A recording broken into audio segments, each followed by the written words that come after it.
6-6 heading to New York to take on the Giants on Sunday. Hasn't been a great season for Dez Bryant. He's coming off a 5-catch game with a touchdown, but he hasn't had a single 100-yard game all season.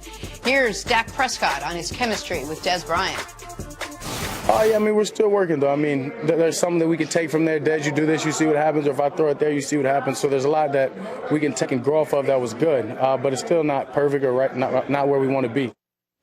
Cece, is it really chemistry? Is that the problem between Dez and Dak? Or is Dez just not an elite player anymore? Well, for one, there is a chemistry problem.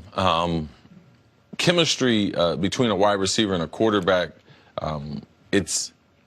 it's one of those understated things. And we see people throw the ball so successfully that we don't even really think about it too much. We see the type of chemistry that the wide receivers in Green Bay have with Aaron Rodgers. Now, we give Aaron Rodgers credit for most of that for his talent, but it comes with chemistry. Now, Tom Brady, he's an exception to the rule. He has chemistry with everyone. That also shows how good he is, and he's not subject to the talent around him. I believe that Dak is still developing as a passer. I believe Dez Bryant is limited as a wide receiver. I believe that he was always limited. I believe he was a very athletic wide receiver. He was like a two-guard or a small forward in basketball. Like, he can score the basketball, but he can only score in so many different ways. So his route tree and his ability to be able to move to different places in the formation, that limited his football, which says that his football IQ is not as high as the other guys,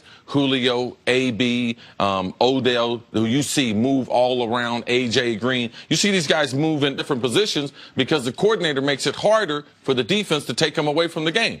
But how do I know this? Because they don't move him around. How do I know this? Because they don't have variety. How do I know this? Because Scott Linehan, I believe, is a really quality offensive coordinator. And they would do these things if Dez had the flexibility to be able to do them.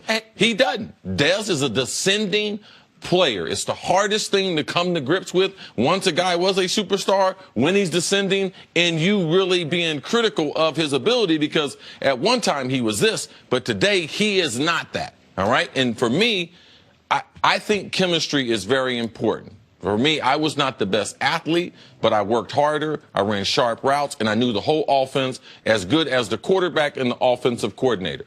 I made 8 different Pro Bowls with 5 different quarterbacks. So I understand chemistry, but it's also based on your ability and your ability to be able to move around in the offense, and Dez does not have that, and they do not have that in Dallas. Listen, if you did a chart of Dez's statistical output, starting with his rookie year, peaking in years 4 and 5, and then tailing off these last 3 years, it would be the exact same chart as Dez's athleticism compared to the league.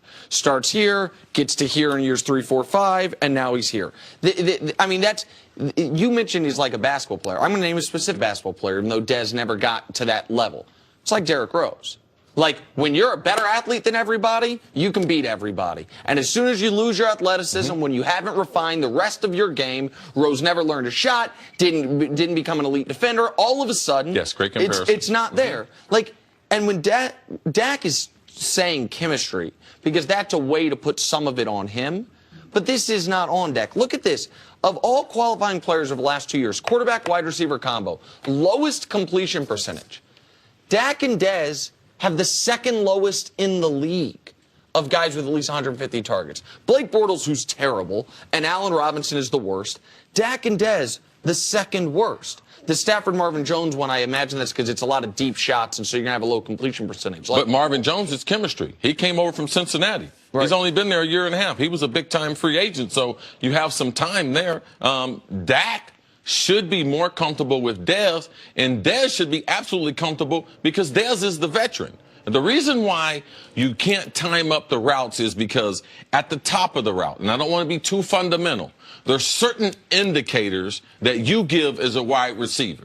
All right? If I'm going to run a deep end, a dig, Jenna, 16 to 18 yards, when I get to the top of my route, I'm going to hint by putting my head down, and then the quarterback knows that he can release the ball. Now, there are certain routes that you have certain indicators that help the timing of the quarterback because you have to have anticipation in the NFL. You can't wait for a guy to get open. So Dez doesn't have great fundamentals, so his indicators aren't as clear to read, especially for a young quarterback. And they got Zeke, they got Witten, they got Cole Beasley. They have some other options that they don't have to force feed him the football. The only thing that's been so consistent with Dez Bryant this whole season is how every single week on Friday and then on Monday, we talk about what Dez should do, what Dez needs to do, and then on Monday it's what Dez didn't do and what Dez no longer can do.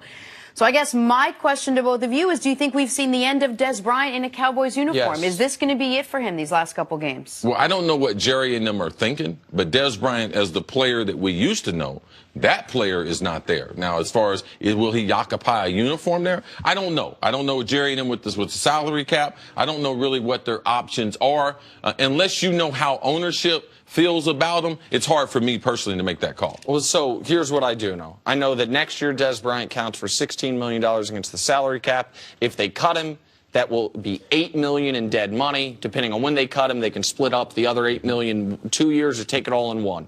So is Dez Bryant worth the spread? That's what you ask whenever it's about cutting a player. Is he worth the difference in what we're going to be? He's accounting for the cap on the team and accounting for the cap off the team. For Dez Bryant, it's not $16 million. That's not fair to him. It's $8 million because it's $8 million whether he's on the team or not.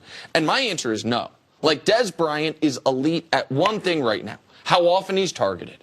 He's top 10 in the NFL in targets. He is not top 20 in the NFL in anything else, and he is not top 100 in the NFL in yards after catch, which if you're not going to be a guy that can just blaze past people downfield, you better be a guy that can, once you catch the ball, make some people miss, break some tackles. And that was stuff that he was really special at early in his career. Absolutely right. And so is Dez Bryant worth $8 million, an extra $8 million on your salary cap? No. I say absolutely not. Now, as Cece mentioned, I'm not in the business of prognosticating what Jerry Jones will do, but I am in the business of saying if I were running the team, Dez Bryant's not on the team next year.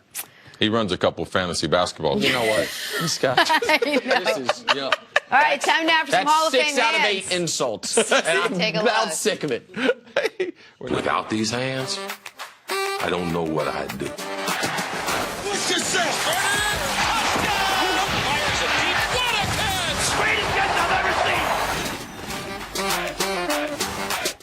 CC, this is Shamar Jackson of South Dakota. Watch the catch.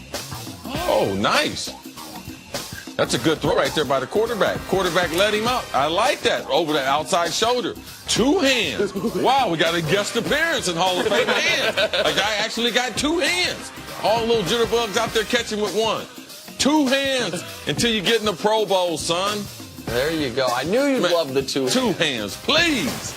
Man, that's the second player from South Dakota that's made Hall of Fame hands. Yeah, Good for them. We look And anywhere for video. Similarly, the second player to ever catch a ball with 2 hands on Hall of Fame hands. Coming up, Odell is comparing himself